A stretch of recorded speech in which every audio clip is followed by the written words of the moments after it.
दो चर वाले रैखिक समीकरण सभी प्रतियोगी परीक्षाओं के लिए अति महत्वपूर्ण टॉपिक है। बैंक, रेलवे, व्यापम और एसएससी जैसी परीक्षाओं में इससे लगभग 3-4 प्रश्न पूछे जाते हैं।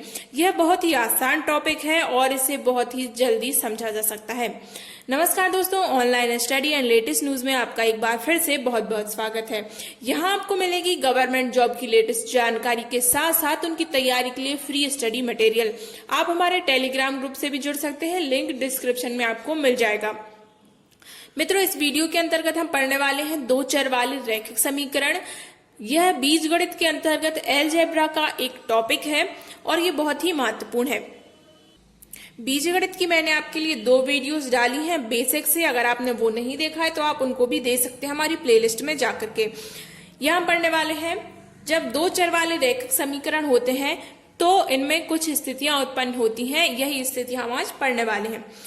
a1x plus b1y plus c equal to 0 और a2x plus b2y plus c2 equal to 0 रैखिक युग्म समीकरण को प्रदर्शित करते हैं तो निम्न स्थितियां उत्पन्न होती हैं। आप देखिए कौन कौन सी स्थितियां उत्पन्न होती हैं। जब ये दो रैखिक समीकरण है तब 3 स्थितियां उत्पन्न होती हैं। पहली होती है जब हल अद्वितीय होता है। आपने इस प्रकार के प्रश्न देखे होंगे परीक्षा में, जेल, प्रहरी और संविदा शाला श्रेणी, इनमें भी पूछे गए। सीटेट एग्जाम में भी पूछे जाते हैं बिकॉज ये 10th लेवल तक के क्वेश्चन है।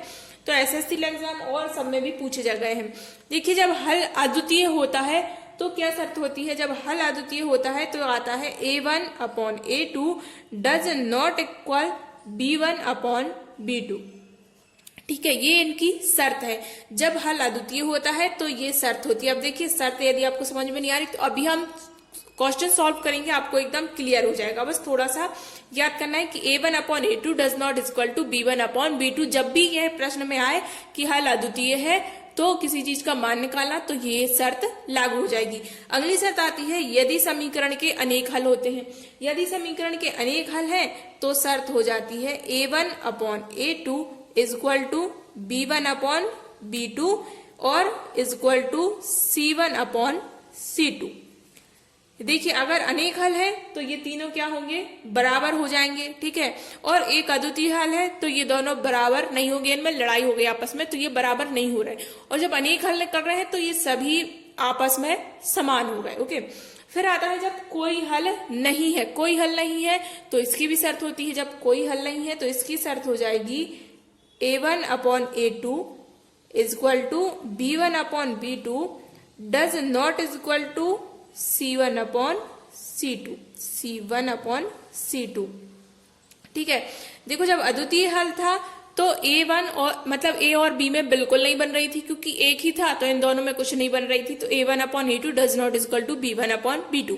अब अनेक हल हो गए, बहुत सी चीजें मिल गई इनके लिए, तो ये तीनों बराबर होगा। a b c में समझौता हो गया, ये तीनों बराबर होगा। ये याद करने का मैं आपको मजाकिया सा फॉर्मूला बता रही हूँ।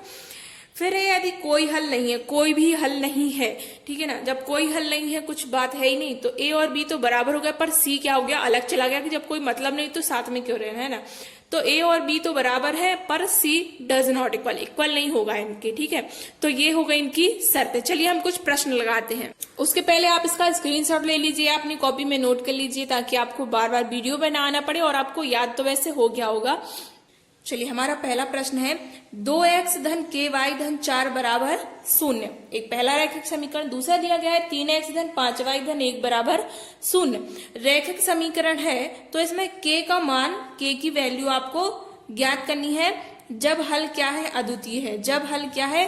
अद्वितीय। आपके लिए ऐसा ही प्रश्न पूछा जाएगा कि k की वैल्यू क्या होगी जब हल अद्वितीय है। तो बस हमें सॉल्व कर देना है। हमने अभी शर्त पड़ी थी, कंडीशन पड़ी थी, क्या होता है जब हल अद्वितीय होता है तो a और b की नहीं बन रही, मतलब कि a1 upon a2 does not equal to b1 upon b2। बस यही शर्त है। अब हमको मान रख देना है। अब देखिए a1 क्या है? a1 ये है a1, ये है b1। पहले समीकरण के a1 b1 c1 और दूसरे समीकरण में हो जाएंगे a2 b2 और ये c2। ओके, a2 b2 और c2। तो यहाँ पर a1 और a2 का मान रख दीजिए। a1 कितना है? 2 है और a2 कितना है? 3 हो जाएगा। फिर डज नॉट इक्वल b1 कितना आ गया? k आ गया और b2 आ गया 5। बस अब इसका 3 गुणा कर दीजिए, आपको k की वैल्यू मिल जाएगी। इस k का और इस 5 का हम 2 में गुणा कर देंगे तो ये हो जाएगा 10/3 does not is equal to k। मतलब कि k का मान अद्वितीय हल होने के लिए k का मान क्या नहीं हो सकता है, k is equal to does not is equal to 10/3। Okay, बस k बराबर 10/3 नहीं हो सकता। देखिए आपके लिए ऑप्शन भी इसी प्रकार आएंगे। देखिए आपको ऑप्शन इस प्रकार दे सकते हैं कि k is equal to 10/3, k does not is equal to 10/3, या फिर आपके लिए ऑप्शन दे देंगे k is equal to 3, k is equal to 10, या फिर k does not is equal to 10। आपके लिए इस प्रकार के ऑप्शन दिए जाएंगे, ठीक है ना। इक्वल वाले डज नॉट इक्वल, तो इसमें ध्यान रख के लगाना है कि डज नॉट इक्वल, ये हो जाएगा राइट आंसर। चलिए हमारा अगला प्रश्न है 5x धन 4y धन 3 बराबर 0 और 10x धन 8y धन z बराबर 0 के अनेक हल हैं। कितने हल हैं? अनेक हल हैं। तो z का मान आपके लिए ज्ञात करना है। मित्रों वीडियो को एंड तक देखिए। शुरू में मैं बिल्कुल सरल सवाल लेती हूँ, फिर थोड़े कठिन से सवाल लेती हूँ, तो आप वीडियो को एंड तक देखिए। देखिए अनेक हल के लिए क्या शर्त होती है। अनेक हल के लिए अपन ने पढ़ा था, अनेक हल के लिए शर्त होती है a1/a2 is equal to b1/b2 is equal to c1/c2। ये हमने शर्त पढ़ी हुई थी। a, b और c के मान आपको पता है, ये होता है a1 b1 c1। इसी प्रकार ये हो जाता है a2, ये b2 और ये हो जाता है c2। तो यहाँ पर a1 a2 सबके मान रख देंगे हम, तो क्या आ जाएगा 5/10 बराबर हो जाएगा 4/8 बराबर ये हो जाएगा 3/z। c2 मतलब कि क्या है z, हमें z का मान ही निकालना है। अब देखिए आप इनमें से तीनों बराबर है तो किन्हीं दो को ले लीजिए। हम इन दो को ले रहे हैं, ठीक है। इसको अभी हम हटा दे रहे हैं। आपको जो लेना है आप वो ले सकते हैं। अब यहाँ पर हम 3 गुणा करेंगे तो ये हो जाएगा 4z बराबर 8 का हम 3 में गुणा करेंगे तो 8×3 24, z बराबर हो जाएगा 24/4। तो कितनी बार चला जाएगा 4×5 = 24, 4×6 = 24। तो यहाँ z का मान कितना आ जाएगा, z की वैल्यू आ जाएगी 6। ये हो गया हमारा आंसर। इसमें क्या करते हैं, कई क्वेश्चन में पूछा जाता है कि 2 जगह k का मान रख देते हैं और फिर पूछा जाता है। देखिए अगले प्रश्न में अब क्या पूछा है कि जब कोई हल ना हो, कोई भी हल नहीं है तो k का मान आपके लिए बताना है। 2 आपके लिए रैखिक समीकरण दिए गए हैं। जब कोई हल नहीं होता तो उसकी शर्त होती है a1/a2 is equal to b1/b2 does not is equal to c1/c2, ठीक है ना। तो यहाँ पे आपको अब सिर्फ k का मान निकालना है, तो आप a1 और a2 से, a और b से निकाल सकते हैं। तो यहाँ अब आपको c की जरूरत फिलहाल तो नहीं है, तो आप a1/a2 is equal to b1/c2 सिर्फ b1/b2 इससे निकालेंगे। तो ये हो जाएगा 3/6 इज इक्वल टू k/ कितना हो जाएगा, k/4 हो जाएगा। तो यहाँ बस गुणा कर दीजिए, 3 एकम 3, 3 दूनी 6, 2 एकम 2, 2 दूनी 4। तो ये आ गया k बराबर 2। यही हो जाएगा आपका आंसर। चलिए हमारा अगला प्रश्न है, ये पिछले वर्ष प्रश्न पत्रों में पूछा गया कंपटीशन एग्जाम में। k का वह मान ज्ञात करें जिसके लिए समीकरणों की प्रणाली दी गई है। असीमित कई हल है, असीमित कई हल, अपरिमित हल, अनेक हल, असीमित हल, कई हल, मतलब कि अनेक हल, ठीक है, वो वाली शर्त लगेगी। उनके लिए हमें ऑप्शन दिए गए हैं, 4 ऑप्शन दिए गए हैं, ठीक है। तो इसकी शर्त क्या होती है, अनेक हल होने की शर्त होती है a1/a2 is equal to b1/b2 is equal to c1/c2। चलिए a, b, c के मान हमको रख देना है और उसके बाद हमें k की वैल्यू मिल जाएगी। a1 की वैल्यू है क्या, 1 किया जाएगा।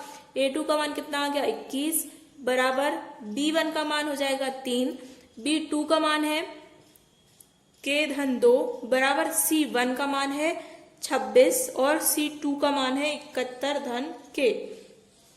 इनका 3 गुणा करके हम मान निकाल लेंगे। पर एक चीज ध्यान रखना है, देखिए यदि हम यहाँ इन 2 का गुणा कर रहे हैं तो k का गुणा जब इस k से हो जाएगा तो क्या आ जाएगा, k का वर्ग आ जाएगा। अब जहाँ पे वर्ग आ जाता है तो फ्रैक्शन में तोड़ना थोड़ा कहीं कहीं डिफिकल्ट हो जाता है। तो हम ऐसी जगह इन दोनों का गुणा करेंगे जहाँ फ्रैक्शन में ना तोड़ना पड़े, क्योंकि फ्रैक्शन में तोड़ने में समय लगेगा और आपके पास एग्जाम में इतना समय नहीं होता कि आप फ्रैक्शन तोड़ने के लिए सोचते वहां बैठे रहें। तो फिलहाल हम इसको हटा देते हैं। सिर्फ इन 2 को, आपको किन्हीं भी 2 को लेना है, जो आपको सुविधा हो, इन 2 को ले सकते हैं या फिर इन 2 को या इन 2 को, किसी को भी ले सकते हैं।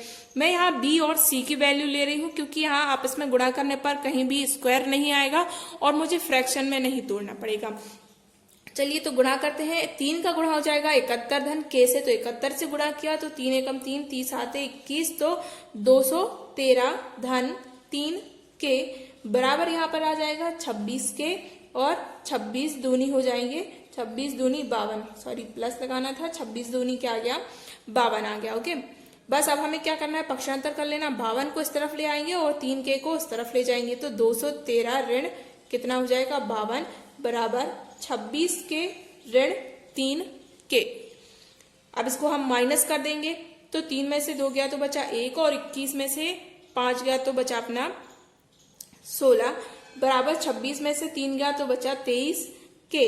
अब देखिए यहाँ पर क्या हो गया, 23 का हमें भाग देना है, तो हम k बराबर कितना हो जाएगा 161 बटे 23, तो 23 एकम 23, 23 सत्ते 161। यदि आपको 23 का दुनिया नहीं आता तो यहाँ आप देख सकते हैं 3 है और यहाँ इकाई में 1 है, तो 3 7 21, फिर आप गुणा करके देख लीजिए आ जाएगा 7। तो हमारा राइट आंसर क्या हो गया, सेकंड हो गया हमारा राइट आंसर। k की वैल्यू क्या हो जाएगी 7 हो जाएगी। आप इन दोनों को लेकर भी कर सकते थे a और b को, पर आपको फ्रैक्शन में तोड़ना पड़ता तो समय ज्यादा लगता है। इस प्रकार से फ्रैक्शन नहीं तोड़ना, सीधा गुणा भाग करना है, जोड़ घटाना, तो आपको जल्दी आ जाएगा।